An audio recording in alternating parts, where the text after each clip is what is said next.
So, pwede kayo mag-reach out sa akin. Please make sure you have specific question for example, 1701, VAT, 1601C, withholding tax, client nyo man. And again, we are so happy to assist and help you in any way we can.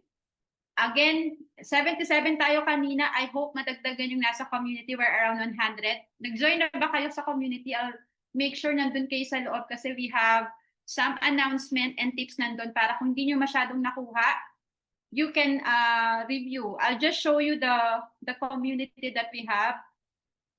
Mag-check ako ng attendance mamaya. I make sure lahat kayo nakapasok dito sa community. Ayan, nandiyan na sila Dean, see? Meron kami ditong mga announcement and previous webinar. And Jack, thank you so much for sharing your knowledge. And we're looking forward for more webinar like this. Even di talaga natututo rin.